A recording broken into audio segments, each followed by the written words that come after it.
off with how do you think the year went for Kentucky? Well, this was another year of big challenges but great successes. We saw three natural disasters from weather. Again, we got hit with two major floodings, as well as a tornado that went through London and Somerset, and then the UPS plane crash. In all, we lost over 50 Kentuckians, and so again, it seems like we just keep getting hit. But on the other end, this looks like it'll be our third best year for economic development in our history, and that's saying something. Since we're going up against federal headwinds, tariff policy is pausing or hurting economies in other states, yet we continue to succeed. And so I believe that through this year, pushing through the tough times, celebrating in the good times, we'll have left our kids and our grandkids a little bit better off. Going into 2026, what is the number one thing that Kentucky needs to get done? Well, we certainly need to continue this economic development win streak. We have been in the top 5 economic development per capita each of the last 5 years. Since I've been governor, it looks like we'll have our best, second best, third best, and fifth best years that we've ever had. That builds a huge foundation for the future, and especially as industry is changing so much, making sure we're on the cutting edge. But to do that, we've got to put in the work. We've got to continue to make sure we have sites that are ready, and really the next step is pre-K for all. Now, we've got at least 18 other states that when a business is looking at that state and they say, where does our workforce come from?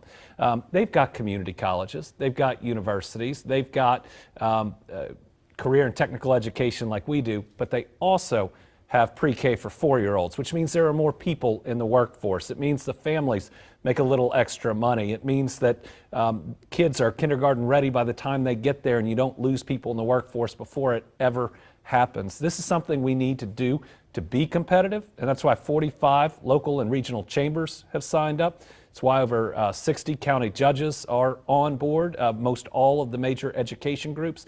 And so this is the next step. And when you look back in time, we've expanded pre-K eligibility a number of times under both Democratic and Republican governors. You're right, there is growing support for this, but for some reason the legislature still appears to be a little bit hesitant, specifically the leaders in the Senate. What do you tell them as they, prepare to come back in and consider these things? Well, first I tell them, why don't you listen to your membership?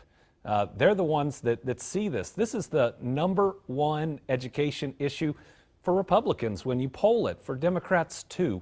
But what I mainly tell them is, let's stop making this partisan. 4-year-olds can't vote. They don't register, and we deserve to get them all off to a better start. And many of the areas that need it the most have Republican representatives or senators. And I just don't see this as red or blue. I see this as just that next thing that our kids deserve. And when you break it down right now, if you're a single mom raising 2 kids, and you make over $17 an hour, you make too much for the current pre-K programs. Everybody ought to hear that and say, whoa, we need to do a little bit better than that. Speaking of, people, just regular Kentuckians and how they're feeling right now, probably a lot of people would say financially things are not great. Everything's very expensive. People are really feeling their pockets. It's just not a great situation. What do you tell regular Kentuckians, and what action can legislators, both federal and here in the state, take to ease that burden? Yeah, we're doing a little bit better in Kentucky than what we're seeing nationally. I think by the end of this year, our average incentivized wage over the year will be $30 an hour, one of the highest ever. But I know things are still hard. And one of my biggest concerns, not just for the state, but for the country, is the growing belief that the American dream is no longer real. And the American dream is as simple as it is powerful. It's one of the reasons this country has come so far, that if you play by the rules and you work hard, that you can get ahead and you can leave your kids better off. But now families are struggling to pay the grocery bill, to pay the utility bill. There's not the dollars to go on that family vacation that you were able to go on each year. Right now, affording a house is tougher and tougher, and tariffs on lumber and cabinets and upholstery are just making it that much more difficult. So I think what Democratic lawmakers need to do, but I wish all lawmakers would do, is make sure we are reigniting and refueling that American dream, that we're doing everything we can to bring prices down while we bring wages up, that we increase the supply in housing with big investments, that we basically listen to the people of Kentucky and the American people of their struggles and say, yes, we've got to build an economy of the future, but we've got to address these challenges that people are facing right now. When Kentuckians tell you that they feel like the American dream is dead, what do you think? How do you respond to that? Well, first, when I talk to most Kentuckians, they're proud of how we're doing.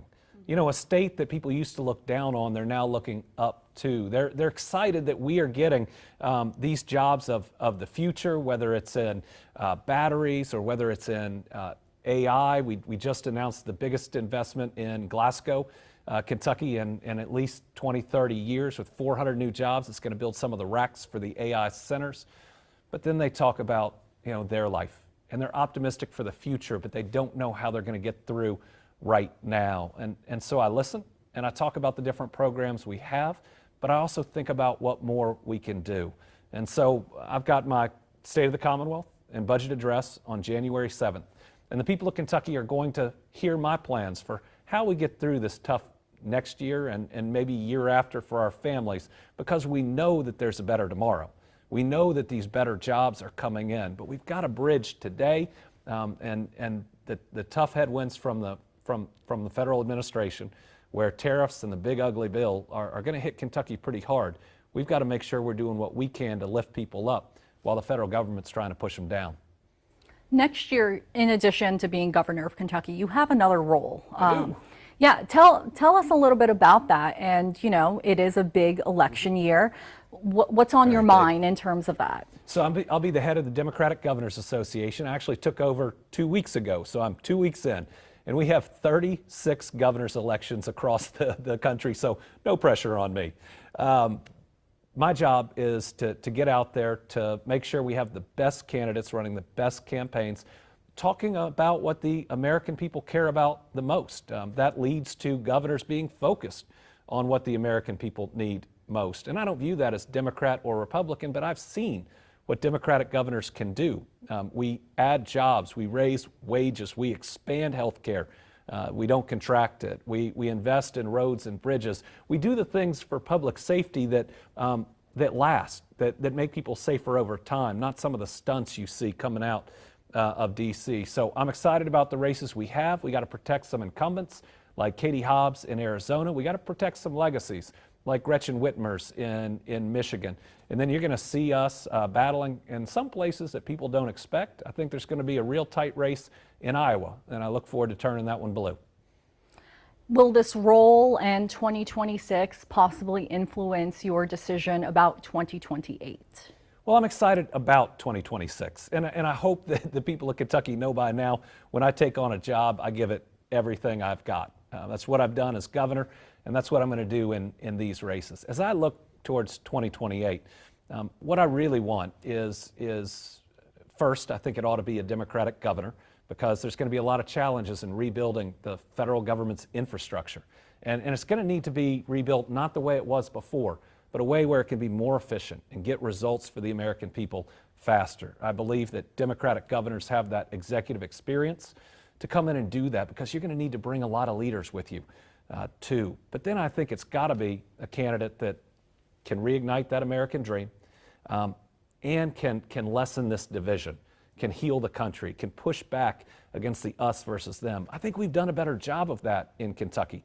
You don't see neighbors yelling at neighbors. Even in that last presidential campaign, I don't like the way that it ultimately came out in Kentucky, but you didn't see the signs or the flags or the anger or the rest. And so we just need to make sure that whoever our candidate is can get results for the American people, help them get through the challenges they're facing right now, and heal this country. Remind us that we are all Americans first.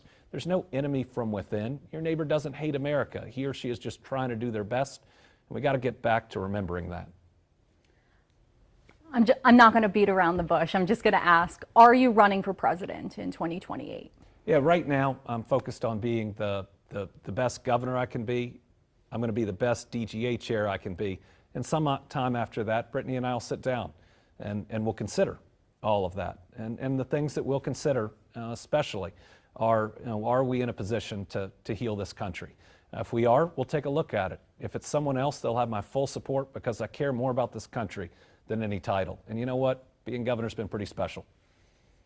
Just wrapping up, anything else you would like Kentuckians to know moving into 2026? Well, first, happy Hanukkah, which just started, and so awful to see what happened in Australia.